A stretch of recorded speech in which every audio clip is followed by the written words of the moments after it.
بسم اللہ الرحمن الرحیم۔ السلام علیکم ورحمۃ اللہ وبرکاتہ۔ آئی ہوپ آپ سب لوگ بہت اچھے ہوں گے اور دعا ہے کہ رب کریم ہم سب کو ایمان کی بہترین حالت میں رکھے۔ دوستو ہم لوگ بات کر رہے تھے کہ حضرت عیسیٰ علیہ السلام نے جو بشارات دی تھی نبی کریم صلی اللہ علیہ وآلہ وسلم کی آمد کی، تو آج بھی ہم اسی پر بات کریں گے کہ حضرت عبداللہ بن عمر رضی اللہ تعالیٰ عنہ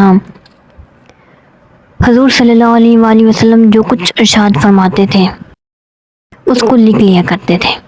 لوگوں نے کہا کہ آپ صلی اللہ علیہ وآلہ وسلم کبھی غصے میں کچھ کہہ دیتے ہیں، ان کو لکھا نہ کرو۔ حضرت عبداللہ بن عمر رضی اللہ تعالیٰ عنہ نے جا کر حضور صلی اللہ علیہ وآلہ وسلم سے عرض کی۔ آپ صلی اللہ علیہ وآلہ وسلم نے اپنے دہن مبارک کی طرف اشارہ کر کے فرمایا کہ اس سے رضا مندی اور نارضا مندی دونوں حالتوں میں حق اور سچائی کے سوا اور کچھ نہیں نکلتا۔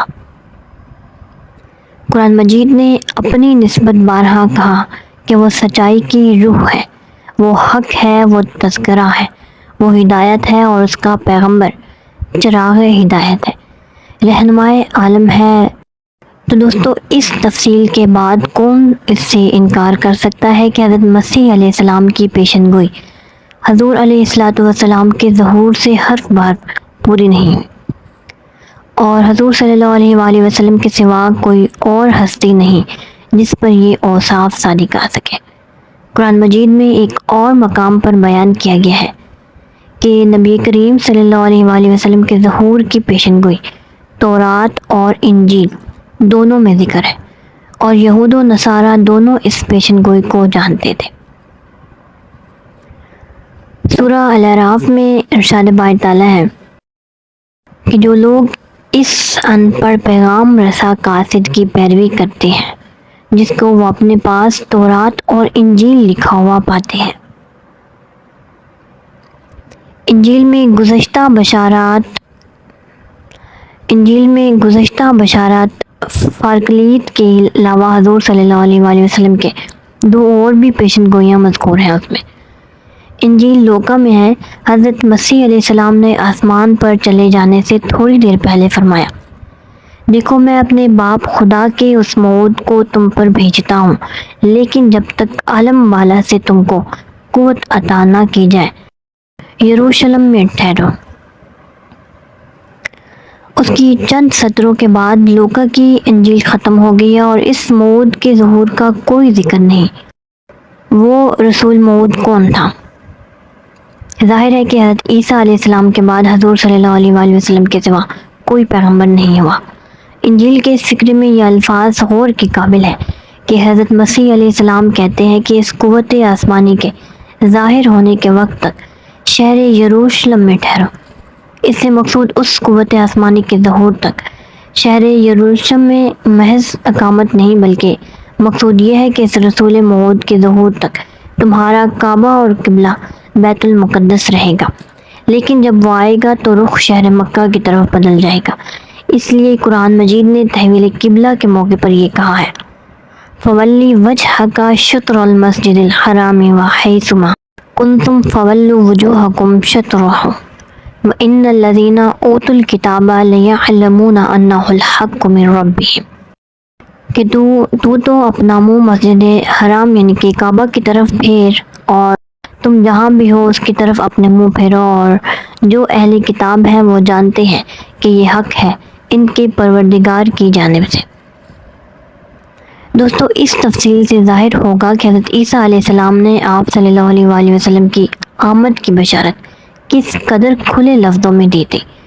اس لیے احادیث میں ہے کہ آپ صلی اللہ علیہ وآلہ وسلم نے صحابہ رضی اللہ تعالیٰ عنہ سے فرمایا کہ میں اپنے بھائی عیسیٰ کی بشارت ہوں۔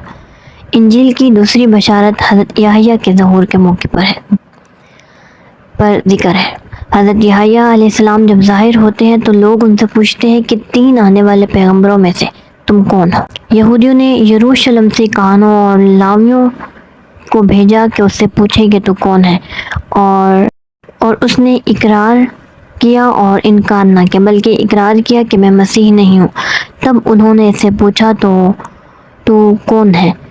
کیا تو الیاس ہے؟ اس نے کہا نہیں، بس آیا تو وہ نبی ہے۔ اس نے جواب دیا نہیں، اور انہوں نے اس سے سوال کیا اور کہا کہ اگر تو نہ مسیح ہے، نہ الیاس، اور نہ وہ نبی ہے تو کیوں بتمسوا دیتا ہے؟ اس فکرے سے ثابت ہوتا ہے کہ تورات کی پیشنگوئی کے مطابق یہود کو 3 پیغمبروں کا انتظار تھا، جن میں سے 2 کے نام الیاس علیہ السلام اور مسیح علیہ السلام تھے، لیکن تیسرے کا نام وہ نبی ہے۔ یہ تیسرا نبی محمد رسول اللہ صلی اللہ علیہ وآلہ وسلم کے سوا کون ہے کہ یہود و نصارہ دونوں یقین رکھتے ہیں کہ اب مسیح علیہ السلام کے سوا اور کوئی آنے والا نہیں، صرف حضور صلی اللہ علیہ وآلہ وسلم کی ہی ذات ہے جو نبی اور پیغمبر کے مطلق نام سے دنیا میں مشہور ہے۔ مسلمان آپ کو حضرت صلی اللہ علیہ وآلہ وسلم یعنی کہ وہ حضرت یعنی پیغمبر کہتے ہیں، اور مسیحوں میں آپ صلی اللہ علیہ وآلہ وسلم کا نام دی پروفٹ وہ پیغمبر مشہور ہو گیا ہے۔ صحابہ کرام اور تابعین میں جن لوگوں کو تورات سے واقفیت تھی یا علماء یہود میں سے جو لوگ اسلام لائے تھے، ان کو اچھی طرح معلوم تھا کہ حضرت صلی اللہ علیہ وآلہ وسلم کی بشارت گزشتہ صحف انبیاء میں ذکر ہے۔ حضرت عبداللہ بن عمرو بن عاص کو حضور صلی اللہ علیہ وآلہ وسلم کے زمانے میں کم سن تھے مگر وہ مطالعہ کتب کے شائق تھے اور وہ تورات پڑھا کرتے تھے۔ سورہ فتح میں حضور صلی اللہ علیہ وآلہ وسلم کی شان میں ہے، ہم نے تجھ کو گواہ، خوشخبری سنانے والا اور ڈرانے والا بنا کر بھیجا ہے تاکہ خدا اور اس کے رسول پر ایمان لاؤ اور اس کی مدد کرو اور اس کی عظمت کرو اور صبح و شام اس کی تسبیح کرو۔ اور ساتھ ہی سورہ احزاب میں کچھ اور اوصاف ذکر ہیں کہ اے پیغمبر، ہم نے تجھ کو گواہ، خوشخبری دینے والا، ڈرانے والا اور اللہ کی طرف سے اس کے حکم سے بلانے والا اور روشن چراغ بنا کر بھیجا ہے۔ حضرت عبداللہ بن عمرو نے فرمایا کہ اس آیت میں حضور صلی اللہ علیہ وآلہ وسلم کے جو اوصاف گنائے گئے ہیں وہ بینہ تورات میں ہے۔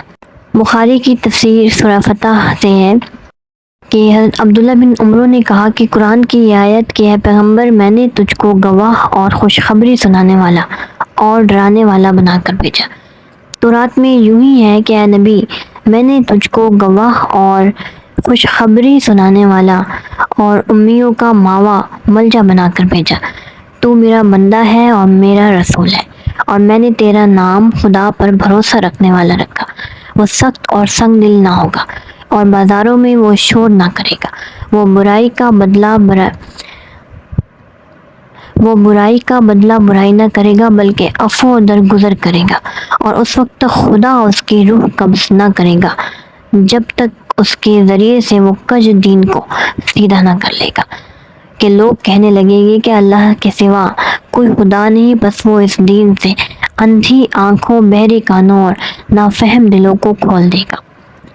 صحابہ رضی اللہ تعالیٰ عنہ کے زمانے میں کعب رضی اللہ تعالیٰ عنہ ایک مشہور یہودی عالم تھے جو مسلمان ہو گئے تھے۔ تفسیر طبری میں ہے کہ حضرت عطا تابعی نے ان سے پوچھا کہ حضور صلی اللہ علیہ وآلہ وسلم کی کوئی بشارت تورات میں ذکر ہے؟ انہوں نے کہا ہے، اور اس کے بعد انہوں نے تورات کی اسی عبارت کا ترجمہ پڑھا۔ چنانچہ اس وقت تورات کے جو نسخے موجود ہیں ان میں اشعیاء بنی کی کتاب میں کسی قدر الفاظ کے تغیر کے ساتھ یہ پیشن گوئی اب تک موجود ہے، اور جس پر ایک نظر ڈالنے سے یہ معلوم ہو سکتا ہے کہ حضرت عبداللہ بن عمر اور حضرت کعب رضی اللہ تعالیٰ عنہ نے اس پیشن گوئی کو اختصار اور اجمال کے ساتھ اپنے الفاظ میں ادا کیا ہے۔ اشعیاء بنی کی پیشن گوئی یہ ہے کہ دیکھو میرا بندہ جسے میں سنبھالتا، میرا برگزیدہ جس سے میرا جی راضی ہے، میں نے اپنی روح اس پر رکھی۔ وہ قوموں کے درمیان عدالت جاری کرائے گا، وہ نہ چلائے گا اور اپنی صدا نہ بلند کرے گا اور اپنی آواز بازاروں میں نہ سنائے گا۔ وہ مسلے ہوئے سینٹھے کو نہ توڑے گا اور دہکتی ہوئی بتی کو نہ بجھا دے گا۔ وہ عدالت کو جاری کرائے گا کہ دائم رہے، اس وقت زوال نہ ہوگا جب تک راستی کو زمین پر قائم نہ کرے اور بحری اس کی شریعت کی راہ تک ہے۔ خداوند خدا جو آسمانوں کو خلق کرتا اور انہیں تانتا، جو زمین کو اور انہیں جو اس سے نکلتے ہیں پھیلاتا ہے، اور لوگوں کو جو اس پر ہیں سانس دیتا ہے اور ان کو جو اس پر چلتے ہیں روح بخشتا ہے۔ یوں فرماتا ہے، میں خداوند نے تجھے صداقت کے لیے بلایا، میں ہی تیرا ہاتھ